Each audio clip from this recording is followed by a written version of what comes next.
नमस्कार पशुपालक साथियों, मैं प्रवीण फौजी आज एनिमल आवाज यूट्यूब चैनल पर आपका स्वागत करता हूं। और आज की वीडियो भाई आप जो सामने देख पा रहे हो, अपने मुर्रा के जो छोटे काफ हैं कैसे हम तैयार कर सकते हैं, मेरे पशुपालकों को इस बारे में जानकारी दूंगा। कई मेरे पशुपालक साथी दूध भी अच्छा पिलाते हैं और उसको डाइट भी अच्छी देते हैं, लेकिन उनका पशु अच्छी तरह से तैयार नहीं होने पाता। तो आज मैं आप लोगों को इसी कड़ी में और इसी वीडियो में आप लोगों को छोटे काप से लेके बड़े काप तक हम कैसे तैयार कर सकते हैं, ये सारी बातें मैं इस वीडियो के द्वारा आप लोगों को तक समझाऊंगा। ये देख पा रहे हैं आप, सबसे छोटा काप है जो 6 दिन का काप है। तो इसको ही हम बचपन से ही अगर इसकी सावधानी रखें तो हम अपने पशु को बहुत ही अच्छी तरह हेल्दी और अच्छा ब्रीड के लिए तैयार कर सकते हैं। तो जिन्होंने भी अपने किसान साथियों ने, पशुपालक साथियों ने अपने घर पे ब्रीड, अच्छी मुर्रा की ब्रीड तैयार करनी है तो ये बातों का ध्यान रखना पड़ेगा।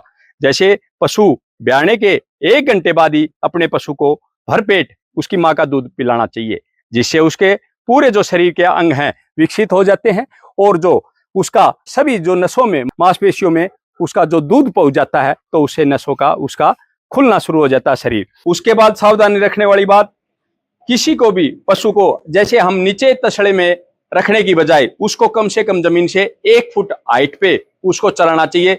उसका क्या प्रभाव पड़ेगा, हम अपने पशु को नीचे तसड़े में कुछ भी टेक देते हैं तो उससे क्या होता है, वो जमीन पे झुक के जब खाता है तो उसके घुटने पर असर पड़ता है। जब वो जैसे जैसे बड़ा होता है तो उसके घुटने कमजोर हो जाते हैं, रोटे टेढ़े चलते हैं। तो अपने मुर्रा काफ को, मुर्रा ब्रीड को तैयार करने के लिए ये एक सावधानी भी है। उसके बाद अगर हम बात करें हर रोज दूध पिलाने की, तो 1 महीने तक, कम से कम 1 से 2 महीने तक 2 केजी सुबह और 2 केजी शाम को हमने अपने छोटे काफ को दूध पिलाना चाहिए।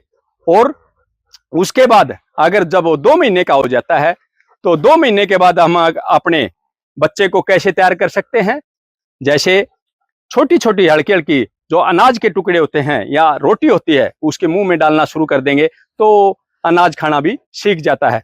उसके बाद हम धीरे धीरे उसको अनाज पर ला सकते हैं और दूध की मात्रा हम कम कर सकते हैं। उसके बाद जब वो पूंछ को चबाना, कपड़ों को चबाना इत्यादि ऐसी चीजों में लग जाता है तो आप समझ सकते हो कि उसमें फास्फोरस की और कैल्शियम की कमी हो चुकी है। तो जैसे ये मेरा अभी 3 महीने का काफ शुरू हो गया तो मैंने इसकी होम ब्रीड तैयार करने के लिए मैंने इसको फास्फोरस और कैल्शियम दोनों ही उचित मात्रा में इसको देना शुरू कर दिया।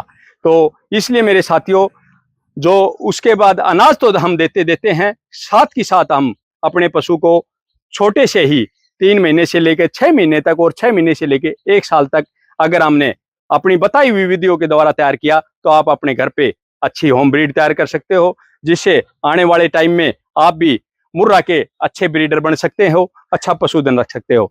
और अगर हम बात करें अभी, तो हमने डीवार्मिंग किस टाइम अपने पशु के छोटे काफों की करनी चाहिए। अपने पशु को हम जब 10 दिन का हो जाता है, 10 डे में हम अपने पशु को डीवार्मिंग करना चाहिए। जब पेट में कीड़े पनपने शुरू हो जाते हैं, अगर हमने 1 कीड़ों की दवाई उस टाइम पे दे दी तो उसके कीड़े तुरंत खत्म हो जाते हैं। तो उसके बाद अगर मैं बात करूं, दूसरी जो गोली देते हैं ठीक 15 दिन यानी कि 25 दिन की होने के बाद हम दूसरा डीवार्मिंग उसका करना चाहिए। उसके बाद 3 महीने, 6 महीने और ऐसे 3-3 महीने बाद अपने पशु का डीवार्मिंग कर सकते हैं, रिपीट कर सकते हैं।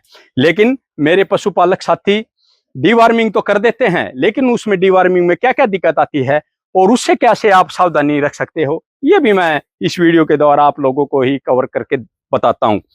डीवार्मिंग करने के बाद सबसे ज्यादा जो इफेक्ट पड़ता है दवाई का, वो उसके लीवर पे पड़ता है। तो लीवर के लिए मैं आप लोगों को बताऊंगा, उसको लीवर टॉनिक देना।